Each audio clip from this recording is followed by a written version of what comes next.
वैसे तो मोदी सरकार जब से सत्ता में आई है पेपर लीक के मामलों में इजाफा हुआ है, लेकिन नीट पेपर लीक का मामला सरकार के लिए गले की फांस बन गया है। सड़क पर तो छात्रों ने सरकार को घेरा ही था, छात्रों के आगे सरकार को झुकना पड़ा और अब सुप्रीम कोर्ट ने भी सरकार को फटकार लगा दी है। देखिए रिपोर्ट। मोदी सरकार शुरुआत से एनटीए को बचाने की कोशिश कर रही है।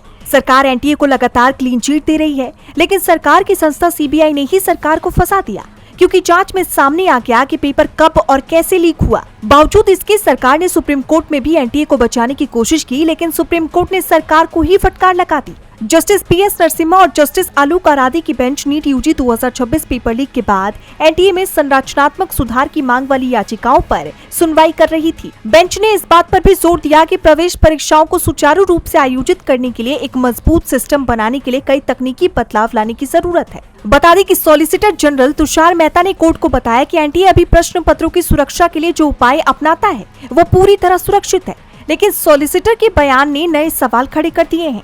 अगर फुल प्रूफ तरीका है, चुने गए प्रश्न पत्रों को सीलबंद लिफाफों में अलग अलग प्रिंटिंग प्रेस में भेजा जाता है, जहां सीसीटीवी निगरानी, सीआईएसएफ की सुरक्षा व्यवस्था होती है, तो पेपर लीक हुआ कैसे? लेकिन केंद्र की दलीलें कोर्ट ने नहीं सुनी, बल्कि कोर्ट ने केंद्र सरकार को निर्देश दिया कि वो राधा कृष्णन समिति और नंदन नीलेकनी समिति की सिफारिशों को लागू करने की गई प्रगति और उठाए गए कदमों के बारे में एक हलफनामा दाखिल करे।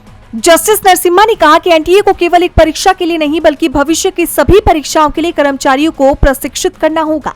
उन्होंने कहा कि सुरक्षित कार्यालय, गोपनीय संचालन और मजबूत साइबर सुरक्षा व्यवस्था के लिए विशेषज्ञ अधिकारियों की आवश्यकता होगी। बता दें कि राधा कृष्णन समिति ने परीक्षा केंद्रों, केंद्रीय नेटवर्क, उम्मीदवारों के अनुभव और सूचना सुरक्षा समेत 16 वर्टिकल बनाने की सिफारिश की है। कोर्ट ने पूछा कि इन पदों पर कितनी नियुक्तियां हुई हैं, अधिकारियों ने कार्यभार संभाला है या नहीं, और क्या इनके लिए अलग परिसर तैयार किया गया है।